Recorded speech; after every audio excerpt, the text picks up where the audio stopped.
Welcome back to Steadfast Strength, the Mom Fitness Podcast. Today I have the love of my life, Andy. Hello. I'm the first non-mom. Yeah, the first non-mom. So even though it's called the Mom Fitness Podcast, I'd say today, get your husband to listen with you, maybe? Perhaps, yeah. Either way, it's a distinct honor and pleasure to be here. Thanks. So our objective today is to talk about couples and training, what that looks like in marriage, with kids, meal prep, when you have different interests, all that kinds of stuff. It's a beautiful life.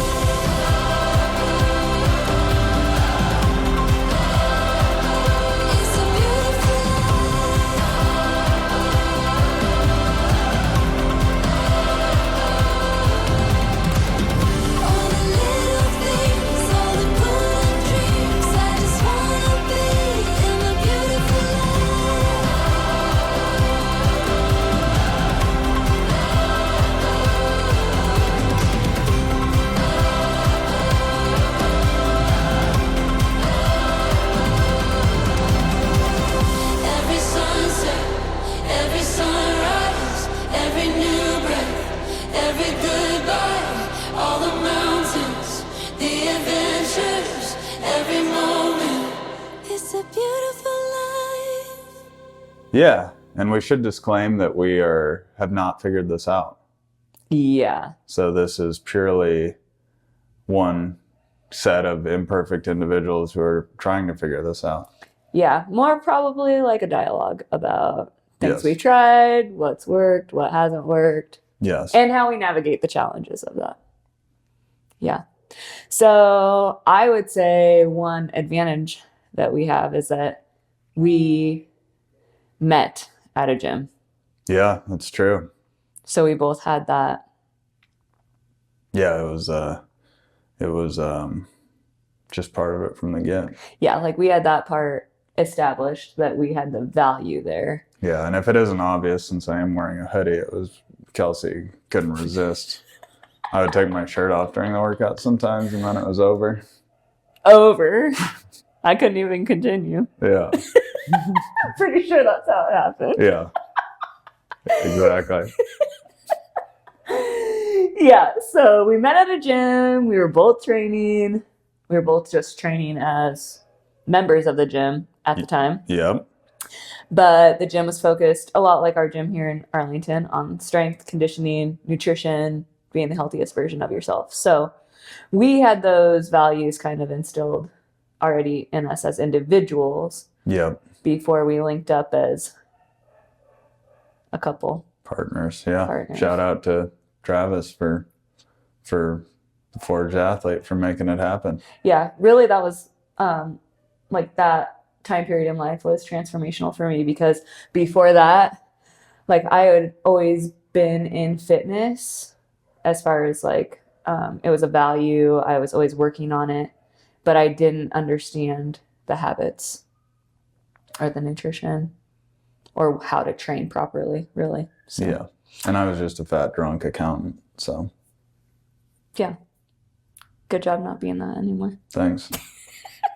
Yeah. Okay, so we had that value, but there's a lot of people who don't have similar values when it comes to health and nutrition and training.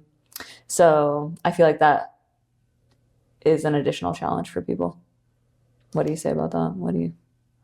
Yeah, I mean, it makes things a lot easier, and I feel like there's a lot of stuff even in scripture about being careful who influences you, and I think it's pretty arguable that nobody influences you more than your spouse. Mm-hmm. So it's pretty important that your values align in most ways, or that they're at least not antithetical to yours. Yeah. So I guess if there's anyone who's listening who's not married, like let that be some dating advice, I guess. Like, yeah, I mean, we've seen it really elevate people and really bring them down who they choose to shack up with. Yeah. So then, like, if you're shacked up, as you would say, married, and you don't have the same values with that, that's an additional challenge, but not something that's like insurmountable, I would say. I don't know. Yeah. It's harder. It's harder. Yeah. Yeah. So, okay. So we're going to talk about it. If you do have the value, if you do share the value, like how do we make time for each other's goals? That's a big deal. A big part of it that makes life, it makes things easier to, particularly around health and fitness, which is what we're talking about, because it is a massive commitment and it kind of encompasses every aspect of your life. We have to eat a certain way. We're already very busy, and we have to dedicate 6 to 12 hours a week to strength and conditioning. Like that's a part-time job in itself. So before kids, it was like, fine, whatever. We can just do that because it's part of our lives. Granted, work would be busy, but you can still, that's not an excuse. You can still get around that. Yeah. Like you just have to get up earlier. Nobody cares, work harder, like Kelsey says. Yeah. Then kids come around, and that's where we get the dad bod and the mom bod and all the nonsense about how, oh, I have kids now, my life's over.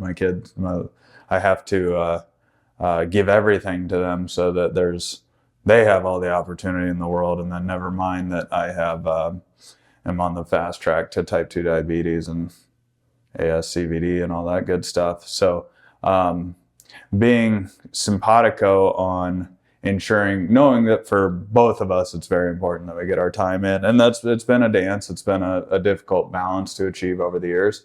I wouldn't say that we've perfected it, but I would say that we're very, very good. 90th percentile. Wow. In terms of our ability to, maybe 95th. I think we're very good. But it hasn't always been that way. And what I mean by that is Kelsey and I just understand that each of us are going to want to train 1 to 2 hours per day, 6 days per week. And Kelsey has her schedule. I have my schedule. We have days that we have no flexibility. We have days that we have a lot of flexibility, and we're able to support each other. Like today, Kelsey had to coach at the gym. I did not have to coach at the gym, so I get to come work out. Kelsey's able to tack a workout on at the end of her coaching. So I got an hour of training in. Kelsey probably got 45 minutes of training in. It's Saturday, so we can continue to this afternoon. Maybe I'll go run. Yeah. Okay. I wanted to run. And then maybe you can run. Yeah. Okay. Good. After. So it's things like that. Figuring out what your schedule is going to look like throughout the week, and then just making sure that we're respectful of each other.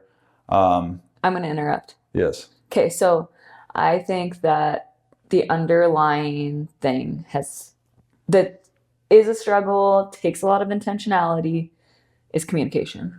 Yeah. Like, I feel like we know that training is a priority for both of us, and we know that we're both busy. We know that we're both going to want to get it in, but like, because some days are flexible and some days are not, like we have to say what's happening. Yeah. Or else like we start going with these assumptions, like surely I'll be able to work out tonight, maybe is an assumption that I'll make. But if we haven't communicated about it, like I might assume that I'll be able to work out later. He might end up having a late work meeting or something. Like I feel like a quick text throughout the day, like, hey, am I going to have time to work out tonight or go for a run tonight, will let me know like how to plan my day. Yeah, and just like any habit, I mean, that seems like that's been pretty well just ingrained in how we go about our lives. Communicating. Yeah. Yeah. About this, maybe not everything else. A work in progress. Yeah. Yeah. I think the other thing that's important is to recognize that it's not selfish. Like training is it is a long-term thing that you have to do a lot of in order to maintain and grow the benefits of it. So like if I really love Kelsey and want her to be the best Kelsey, then that Kelsey needs to train for 6 to 12 hours a week. Is it because you want a hot wife or why? You get really testy when you don't. Okay, but there are other benefits too. Get a hot, ripped wife with sleeve tattoos and veins bulging out, which is pretty cool. And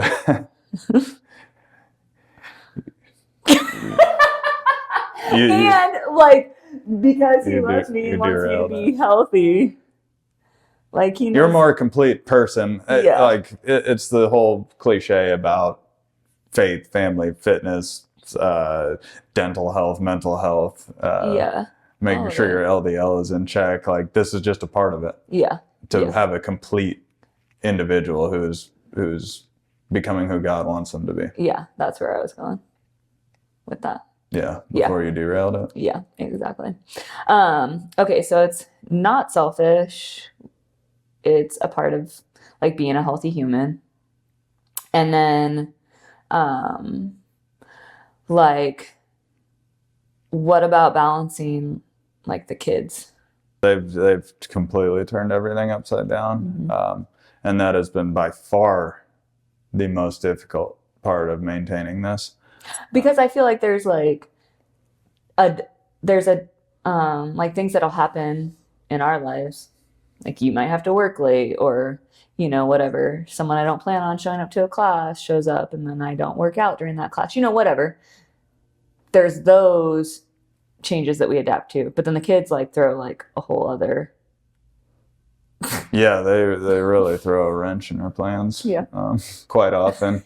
like There's the acute trauma of the birth and immediately after the birth, where there are obvious reasons that it's mom can't train, and then nobody's sleeping and everybody's miserable.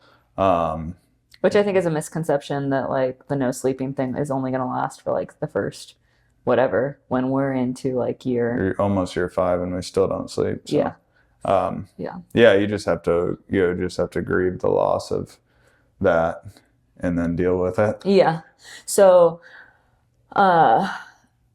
training is important to us, and Andy briefly mentioned, which we'll get into more, like training is one aspect of it that takes a lot of time. Then there's like the nutrition part, but then there's the sleep part too, which is like a huge part of being a healthy human and being able to train.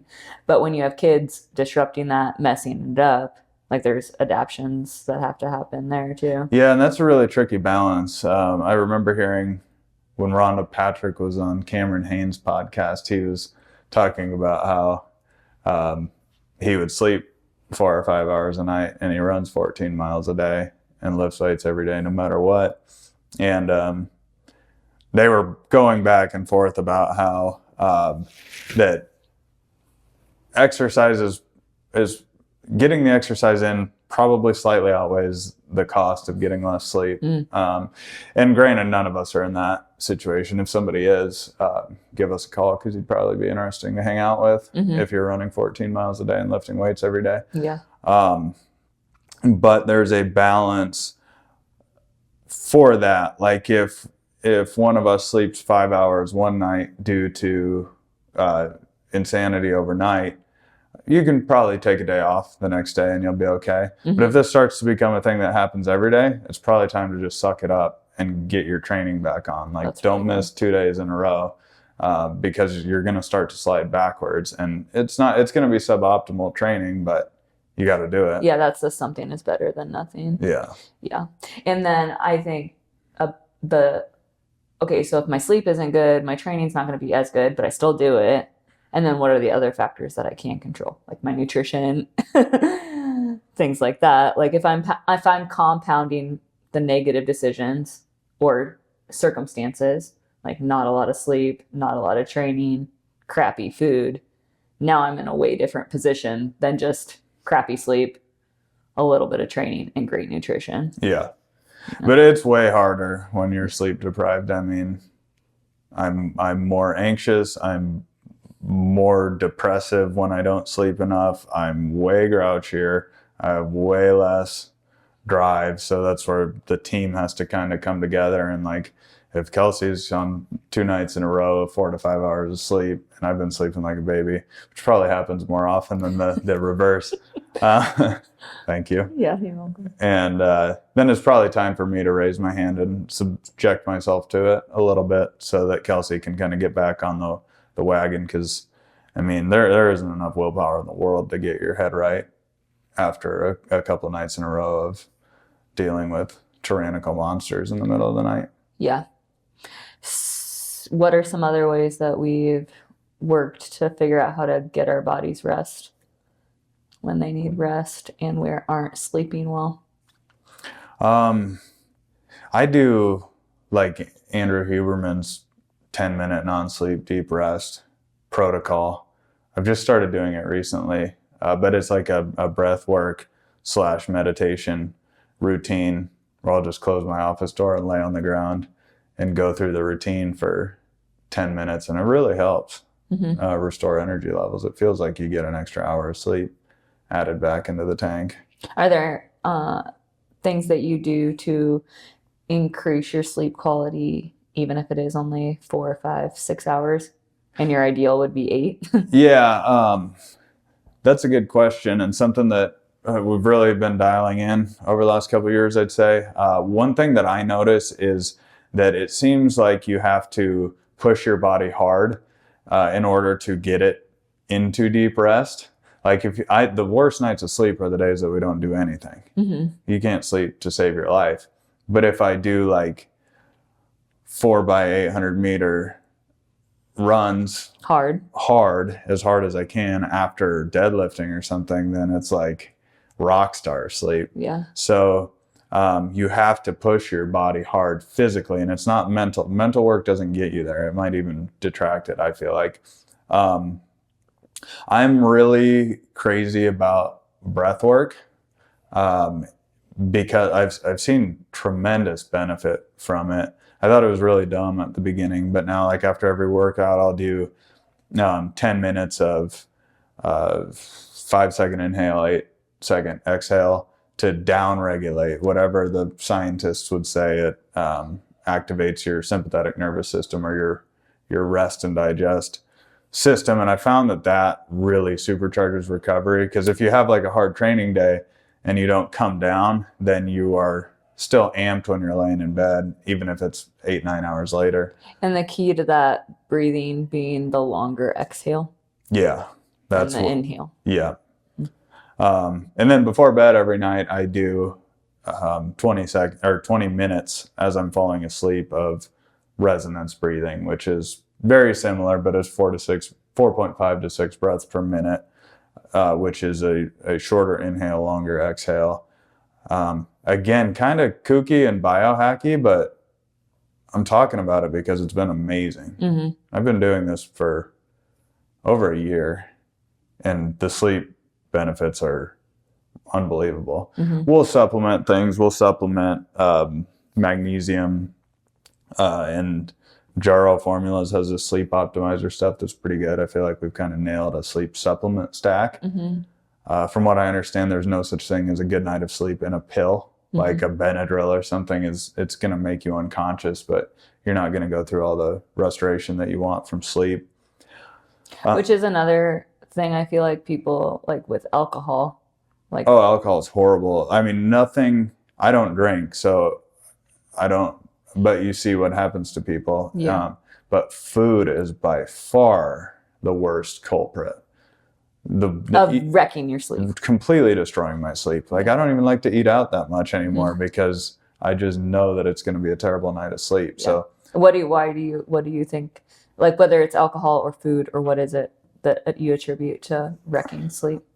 That's a good question. There's something in much of the food that you eat. I don't know if it's the oils or just a mega dose of sodium. So like your body's your body's working to like process all that instead of like going through the repair process. Yeah. It's not repairing. Yeah. So those are, I suppose, to summarize it, you guys can summarize it yourselves, but I'm big on the breathing, down regulation. You have to work hard physically. You have to, your environment has to be conducive for sleep. All the basics, don't fall asleep with the TV on, or don't do whatever and then try to fall asleep. Make it a good environment. Make it colder than Kelsey likes it. I hate that part. Yeah. Okay. So sleeping. I just feel like it's the hardest one, but you have some things that you've been working on to improve it. And then I want to circle back to the like amping yourself up. I feel like for moms, like we're training hard and then we get home and we're getting the kids to school and then the kids are to school and then maybe for some of us it's work and for some of us it's like off to the next task. But like I just feel like I'm stuck in not down regulating after workouts and I feel like there's a lot of moms people doing that all day just sprinting through their days. Yeah, I'm not big on the biohack stuff typically, but what I just said really, really works. And it's made a huge, huge difference in my capacity for training. Like I think I can probably fit in 30 to 40% more volume in a week because I'm down regulating coming out of every workout. Damn. So do it. Okay, that was to me too because I haven't been doing it. Okay, so sleep. Let's talk about our nutrition. Andy's fancy and I'm not. Yeah, I like to cook stuff that tastes good. Kelsey eats boneless, skinless chicken breast that's slightly overcooked I like it best that way. with salt and pepper and then a salad for every single meal. Yeah. So how do we meal prep? How do we make it work? How do you survive in my house? In our house. Yeah, sometimes in our house. Sometimes you just have to suck it up and deal with it. Okay. Like especially busy weeks. You know, like sometimes, I mean, every week is a busy week, but sometimes it's like we're off to the races. So we throw crock pot chicken in, we buy salad packs, we have frozen vegetables, we have some salsa in the fridge or whatever. And that's what we eat. And this is where you can't be a baby. Like that's the biggest thing. Like children are really concerned about what their food tastes like. And I like tasty food, so don't get me wrong. But like if you're serious about looking a certain way or feeling a certain way. Or living a long, healthy life. Yeah. Like I don't speak lion, but I've never seen a lion complain that it has to eat yet another impala. Like it just eats what it needs for fuel. Yeah. And that's kind of cheesy, but that's just that's something we hear about all the time. Like, I don't like the way it tastes. And anybody who's listening who's like that, just freaking suck it up. Like, who cares? Kelsey's forced me to eat boneless, skinless chicken breasts, which I hate for years. And you just suck it up, put some hot sauce on it and deal with it. Yep. Okay. Other than that, I have no strong feelings on the matter. Can't tell. Okay, so there's that. And then there are times where you're like, okay, we have a little bit more time on the Sunday. I'm going to get fancy with it. On the weeks where you have the time, what does better food prep look like for you? Oh, just being a little bit more thoughtful with the flavoring. Like instead of... So it's not like looking up a super in-depth recipe or like going... I mean, sometimes. We very rarely will do a recipe. That's another thing that holds people back is they need a recipe.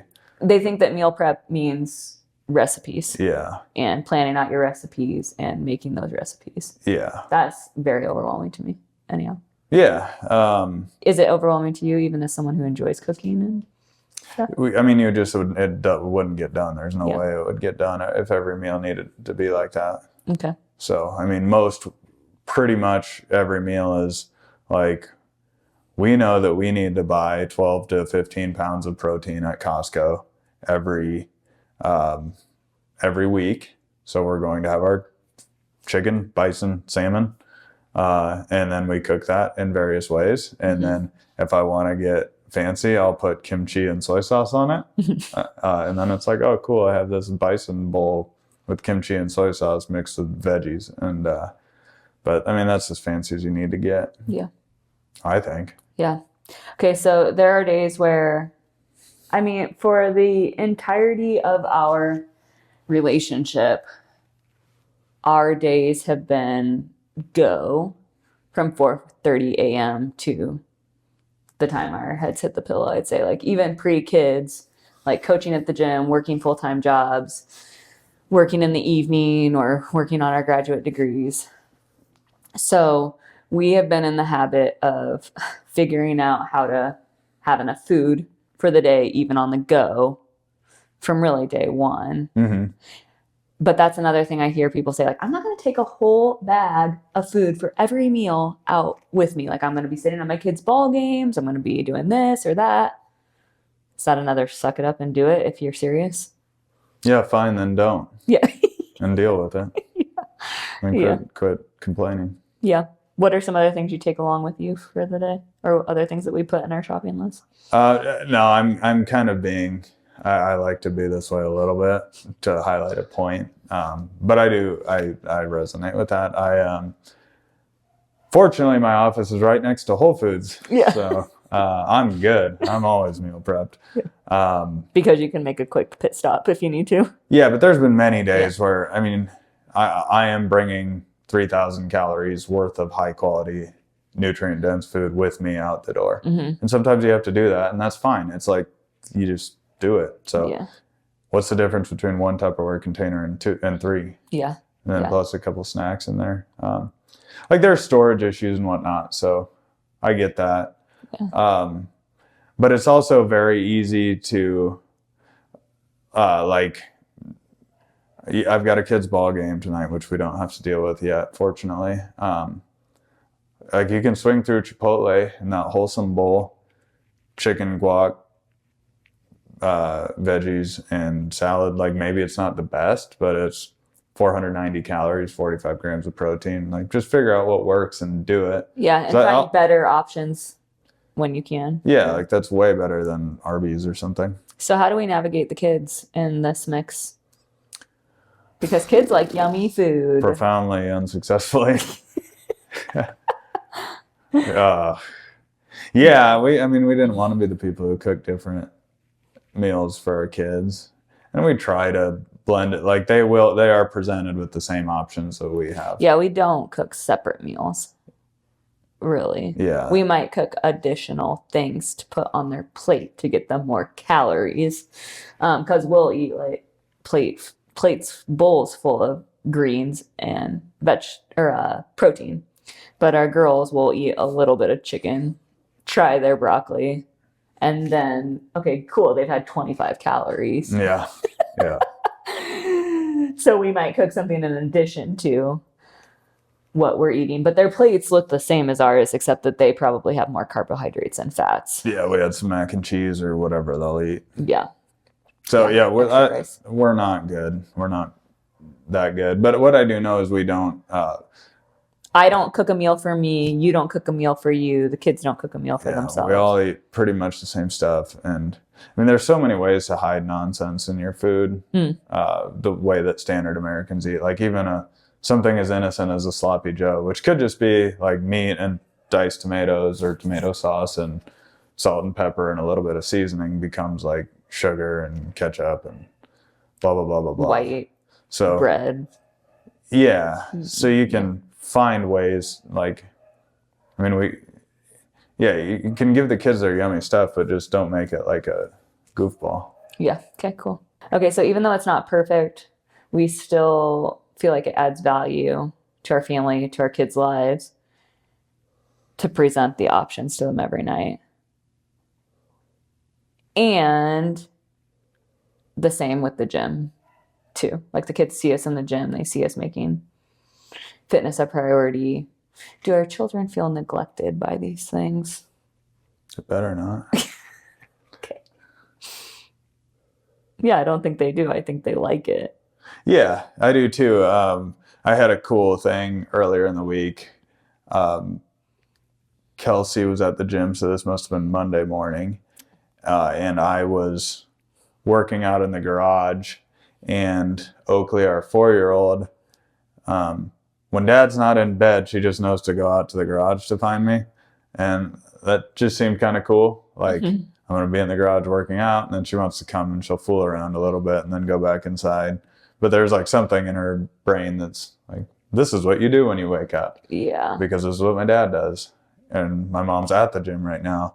Granted, our life is Kelsey being a gym owner, makes that more, but still same concept applies. Yeah, they know that it's a part of our lives and important. And I see Ainsley, I was looking back through pictures, and Ains, even when she could barely sit up with like a little 1 pound dumbbell in her hand, holding it. And then this week, like going and finding a PVC pipe and imitating, like our children imitate what they see in us. So with nutrition too, like a lot of the time they don't actually want chicken and vegetables. But when I ask them what they want, they know that that's what we eat. So they're like, chicken, I want chicken and rice, which they actually do eat a lot of rice. But Yeah. That underscores a bigger point, which is that whether it's parenting or whatever, your actions are what matter versus what you say. Like we can tell, you can say whatever the heck you want, but you're teaching your kids by what you're doing far more often than you're teaching them by what you're saying. And they don't really, they listen to what you say maybe, but not really. right. But, and then being able to get down and dirty with them is so important. Like, What do you mean? being able to, our kids are little, so it's easy to beat them at everything physically. Not beat them physically, but like at the park or whatever, I can rock climb faster than you. But you like to be able to engage and play in competition and all of those things with your kids. Yeah, because when you sit back and you watch people, not everybody does that or can do that, or maybe they're at the limit of their aerobic fitness by walking to the park. So that's just really interesting and really important. Yeah, I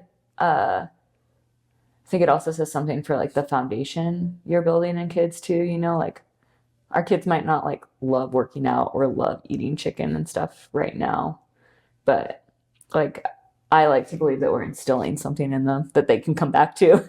Like my parents thought this was important, so that when they get to make their own decisions, hopefully they've learned something. They'll probably totally rebel and. Oh, probably. Okay. Well, but at least Wishful thinking. At least it sounds good for the podcast. Yeah. Okay. Cool. Another aspect of this is that motivation.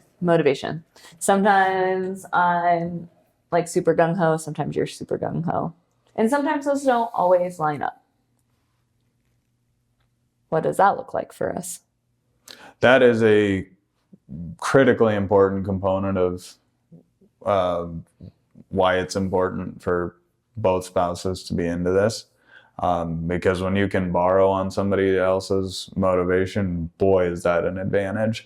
And that's been a big deal for us because you can have all the habits, you can have all the blah, blah, blah, but it's hard to maintain, particularly nutrition. Like there's been times where I've been disciplined maybe, and I'm like, okay, I'm ready to cave. But Andy's like comes home like strong and encouraged and on it. I'm like, okay, I guess I'm not caving because he's like in it today, and so here we go. This happens for us a lot, and it's really good that our cycles aren't synced in that way. I think the working out part of it is less relevant because we both love the process of working out. And I know there are a lot of people who don't. Yeah. Which is like... Poor souls. I know, I feel sad. Yeah. But I think like we enjoy it because it feels good to work hard. And it's fun to see progress. And you can achieve things. There's like so many reasons why it's fun for us. And I don't know if for some people... like it's a mindset thing, like they haven't learned to love those things. Yeah, I know. I'm reflecting back on why that's been problematic for me in the past, like injury and from mostly improper recovery for me.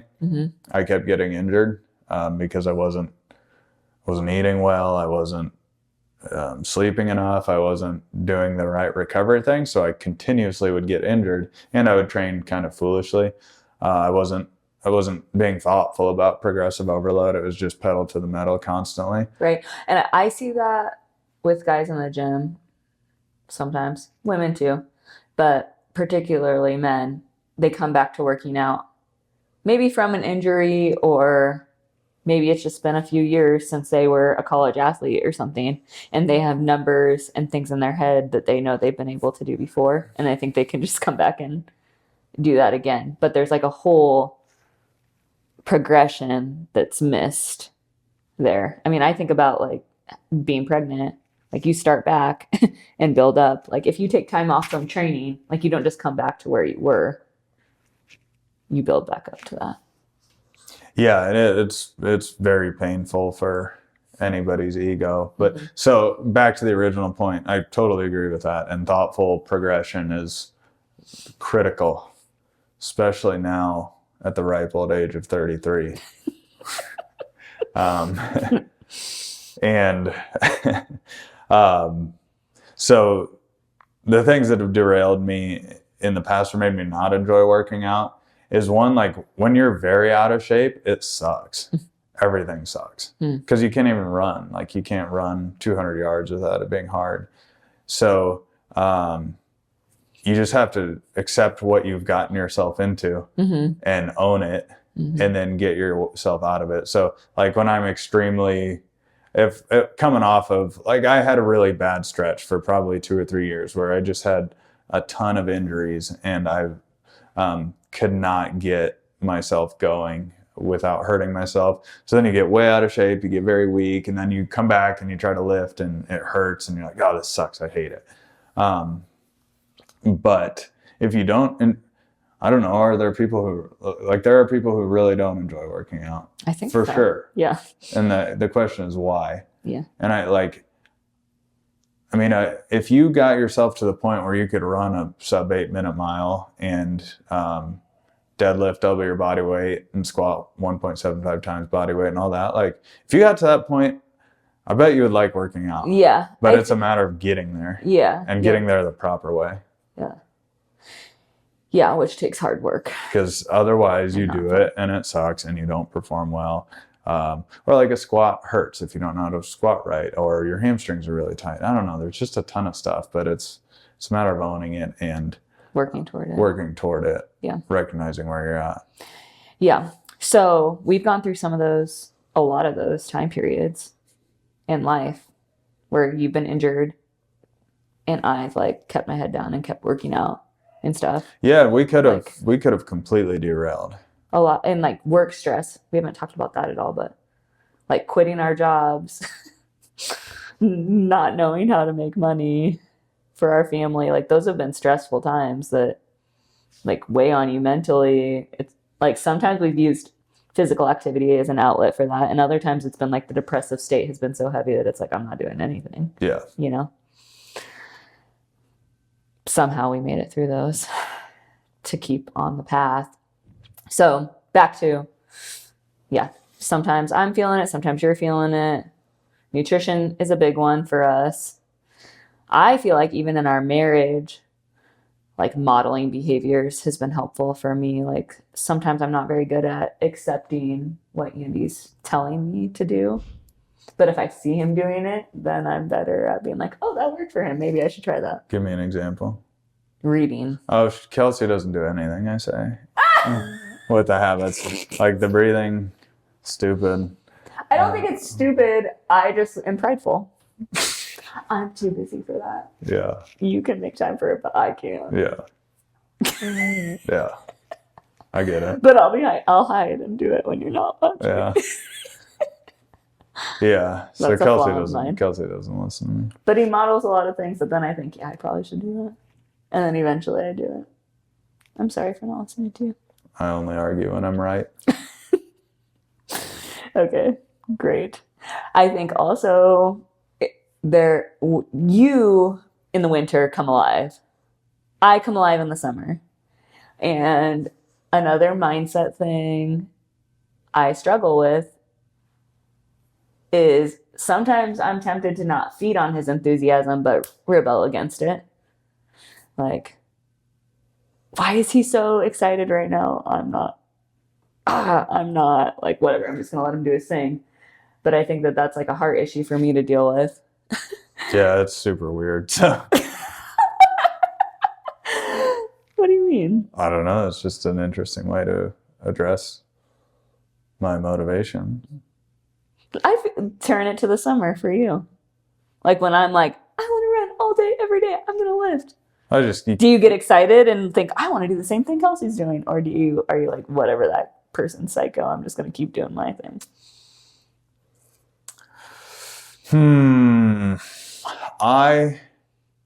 Nobody likes to run when it's 100 degrees out. So I don't know the answer to your question. I still train all summer long. I'm whiny. I'm very whiny. For And sure. I'm whiny in the winter. Yeah. And I love the winter time Okay. I don't know the answer to my question. because I'm a hairless Arctic primate. Add that to your premarital counseling sessions. Yeah, Anyone who's not married. that's probably the number one thing that we're not simpatico on. Kelsey is a desert creature, and I'm an Arctic creature. So yeah, I'm thriving in this, and Kelsey's on the way down. But perhaps we balance each other, because otherwise in the summer I'd just be like laying on the ground miserable the whole time. But I know I have to do something because you're doing something. Yeah, so maybe we are motivating each other and we just haven't been looking at it. Yeah, we just haven't communicated well about it. There we go. Okay, so along with that, like there are times where we both set crazy goals and have to figure out a way to work toward them. Are we good at that? Do we do that for each other? Like supporting each other in it. Yeah, and like help, like when I was training for the 50 miler, like that was a lot. Yeah. Were you resentful toward that? That's a bad example because I was on my deathbed Oh, okay. the entire time. Okay. Think of a different one then. I mean, we always have lofty ambitions, Mm-hmm. and I think that's just the fun part of it, is seeing what you can extract from life. So, I don't get resentful when you're training for something. When it's Is that taking what away you're time asking? from our family, yeah. That's just what it is. Yeah. Yeah. Probably acutely, like, I'm so tired of arguing about whether or not we watch Pinkalicious or play Barbies. Well, Kelsey's been out running for 3 hours, but like it's fine in the Yeah. grand scheme of things. It's just normal stuff. And I think that for in a marriage, like believing, or any kind of relationship, really, like believing the best about each other. Like, yeah, it might be hard or annoying in the moment, but that doesn't mean that I don't want you to go achieve your goal or ride your gravel worlds or, whatever it is. Yeah, Like, yeah, we know that those things are important to each other. I like cycling, which is Yeah. probably the most time intensive thing that you could like in fitness. So that's been a blessing. And I know for sure that there are times like I'll have to do 4 and 5 hour bike rides sometimes, which is a very long time. And I know for sure it's difficult at home. And if I were thinking the whole time, like, gosh, I have to get back home because Kelsey's probably pissed, then it would be not good. Yeah. And I get trapped in that thought sometimes. Yeah. And then my run isn't good. I'm mad when I get home. Like I miss all the benefits of getting the time to work out because I'm worried about you guys. Yeah. But we're fine. I mean, Yeah. yeah. Because we believe the best about each other, we know that it's really fine. Yeah. And if it's not fine, then we need to communicate that to each other. Yeah, but it's almost never been not fine. What I'm thinking about is like sometimes it sucks when you're the one trapped at home with lunatics and the other person's out. We really love our children. We really do, and they're tyrannical monsters. Sometimes. Much of the time. Okay, keep going. No, they're really good. Just not at night. Like it can be very difficult, but like if you really love your spouse and like you're not out doing stuff to get away from us. I mean, Right. that could be 15% of the motivation, but which is understandable. But Yeah. like you're out doing something that's important, so do it. And like, yeah, it's whatever. Yeah. Yeah, I think it's fun to watch you achieve things and do things. I like that. I like that too. I mean, Kelsey has a crazy trophy case here at the gym. My goodness, it's not A bunch true. of second place trophies. Choose my favorite number. Yeah. Yeah, when there's 3 people entered into the competition. Oh my gosh. I'm No, offended. no.